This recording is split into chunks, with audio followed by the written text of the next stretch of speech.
Mentioned going to jail. You spent 22 months in prison for your actions. You have spoken about reform for yourself. I'm wondering. My path was different than most because what happened was, if you saw the movie or read the book, I had this massive drug addiction. And I wouldn't say the drugs caused the activities that happened on Wall Street. That was really a descent, slowly, step by step, fueled by greed and so forth, where I started off doing things right and then started breaking the law with stock manipulation. When I got sober, I looked back and was kind of freaked out at some of the things I'd done because now I started getting perspective. And then I got indicted a year later. When I went to jail, that was certainly, a point where you get to examine your past. But then I started writing a book. And when you write, it's almost like this advanced form of hypertherapy where you get to re-examine your actions from above and you peel back the layers and look at your motivations and what was driving you and the good, the bad, the ugly, the insecurities. And I was able to get a wholly different perspective on myself. And when I left jail, emerged from jail, and was finishing writing this book, I was already at the point where I knew I would never, ever do anything again that was even in the gray. I knew in my heart. I had this, and then, listen, we all are born with certain extreme talents. And I had certain talents, and I used them in the beginning of my life, in my 20s for not such good reasons. And, I like to say, I was on the dark side of the force, and then, thankfully, now I'm on the light side of the force, right? So what could I say in 20 minutes, and I have all these lessons that I've learned in my own life that have allowed me to get incredibly rich at a very young age, make mistakes, lose it all, now come back to make it even more money than I've ever made before. More successful than I've ever been in my life. And it's all been done with the utmost ethics and integrity. Okay? I've not cut one corner since I got out of jail. Seriously. And I made this, it was like something that I committed to myself. That no matter what, I am going to do things right. I'm never going to go into that spot again where I have to worry about what I say, what's in my emails, not talking. It's a terrible way to live, right? That whole story about when I was in jail and how I was able to teach myself to write. Now listen, yes, I said it wasn't the worst jail in the world, but it was jail, guys. And jail sucks. Just so you understand what I went through, I lost everything in my life. I lost all my money. I lost my children for a time, my wife. I was embarrassed in society. I was smeared and vilified by the press. I literally hit rock bottom, and it was so, I just can't tell you how, if you think it wasn't bad, it was bad. So the movie makes it look funny. It ended up bad, guys, okay? Worst time in jail is at nighttime. When you're in your bunk and you're alone with your thoughts. And I always get asked this question by journalists. How were you able to write this book? How are you able to teach yourself a skill like this, to write the way you do in jail? What gave you the ability to push through all that negativity? And let me tell you, it's negative there. And most people there are not coming back. I'm the exception. If any one of you think that movie's glamorous, it's glamorous, but if you think it's a path to success, you're wrong. For every guy like me who comes back, there's a million who don't. Take the good stuff I did, but don't make those mistakes I made. Thou shalt always be that average sucks, okay? I'm a believer, okay, that the enemy of greatness in life is good. Here's the problem. When people are going through life, if things are okay, they aren't feeling enough pain to make a change. It's like everyone raise your hand as high as you possibly can, right now. Everyone do that, please? High as you can. Now just a little bit higher, a little higher. It's that level above where your comfort zone is. That's where I want you to shoot for. Don't go through life burning at 10 watts or 50. Be a 100-watt person and burn bright. Don't settle for average. Like in the movie, I say there's no nobility in poverty, right? Well, this is not a poverty crowd, right? No one here is going to probably end up in poverty. But don't go through life, whatever average means to you, don't let that be your life. Who's seen the movie? Don't go through life just saying, you know what? I'm okay being average. Average sucks. It does. I promise you this, it's almost like training yourself to not settle for less than extraordinary.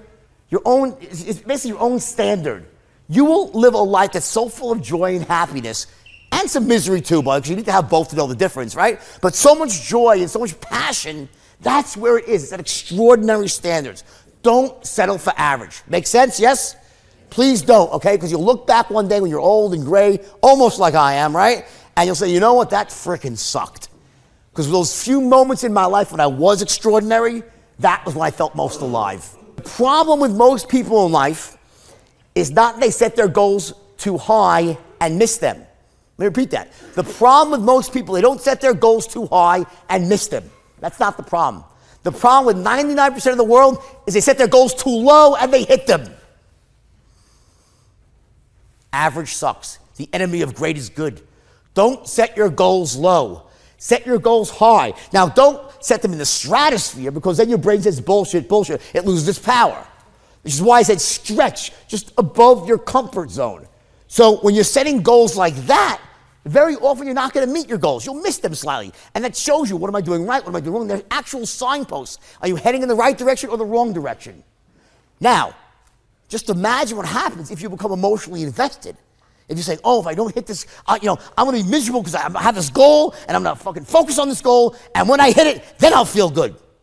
That's the worst way to go through life. Because you know what will happen? If you hit the goal, you say, great, I feel great. What's next? And you're fucking back in the doghouse again. You feel good for one day, and then you're back setting your next goal. Goals have no power like that. Don't become emotionally invested. Invest yourself in your vision, long-term, where you want to go. A goal shows you whether you're heading in the right direction or wrong direction, but don't be one of these people that says, I'll be happy when I achieve my goal, because that's a miserable way to live. You'll be happy for a couple of days in your life. And you'll always be like, what's next? What's next? Because there's always another goal on top of the one you achieve. Thou shalt stop buying into thy own bullshit story. I'm too young. I'm too old. I'm a woman. I'm a man. There's always a frickin' reason why you can't get what you want in life. Here's the bottom line. You probably heard me say this quote before. What stops most people from achieving success is the bullshit story they tell themselves why they can't achieve it. We all have this narrative that we have in our head. It's the reasons why we can't get what we want in life. And what happens is that very often it's that freaking narrative that stops you from getting what you want. Here's a very simple form of success. See things as they are. See the world as it is, but not worse than it is. See things in your life as they are, but not worse than they are, which is what a lot of people do. They actually make things worse than they are. And they tell themselves a story about why they can't get what they want in life, and it's that bullshit story that stops them from getting what they want. See things as they are, but not worse than they are. Meaning, get honest with yourself. What you know, what you don't know, what you need to know, but don't make it worse. Don't create a narrative about why you can't get. I come from the wrong family, and I'm startup capital. Let me just tell you, if you drop me in the Sahara Desert, I promise you I'll figure out how to make money selling sand to someone. Okay? There's no way. My father, a friend of my best friend growing up, his dad, I was a kid that always had the lemonade stand. I was making money since I was 5 years old, right? By the time I was 16, I was making $30,000 a summer selling ices on the local beach, right? My friend's dad had a saying about me. He said, if you flush Jordan down the toilet bowl, he'd come up holding a plumber's license. What he means is I would never tell myself a story. I came from a poor family. It didn't matter to me. Within every single person in this room, you have the ability and the connections to go out and achieve anything you want in life. Is it going to be hard? Yeah. Are you going to have to work your ass off? You better, because everyone else is. Everyone out there in the real world is working their asses off. It's not fair in the real world. You're going to have everything go against you sometimes. It's going to seem like the world's against you. You know what? Often it is. It doesn't. Nothing matters. If you're willing to follow these rules and put one foot in front of the other, set your vision for the future, put your goals beneath that, and just harness the power that's in you, you'll get what you want in life. Not today, not tomorrow maybe, but eventually, sooner than you think, you'll get what you want. So I ended up in jail, losing everything.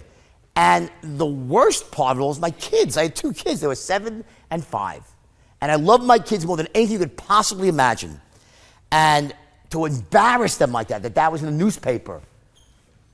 They had to move to a different part of the country. It was the worst thing that could happen to a man, is to, at least from someone that valued their children so much. And when I was alone in bed at night, and those worst moments, how did I stay positive? You know what I did? I closed my eyes, and I visualized the faces of my 2 children. That was my why.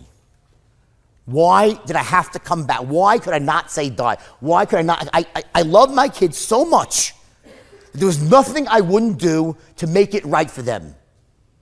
You will only go so far for yourself. But what you'll do for someone you love unconditionally or a cause you believe in, I'll run through a wall of fire for my kids and never look back. So my why did I have to come back from failure? It was because of my children.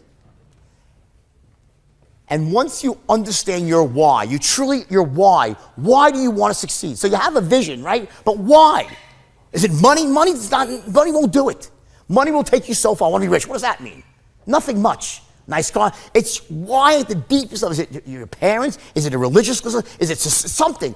And it's different for everybody. My why is not your why. But you need to really get honest and say, what is it at the deepest level? Why do you want to succeed in life? What causes am I tied to?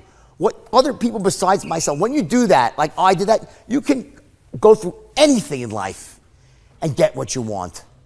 That's what a powerful why will do for you.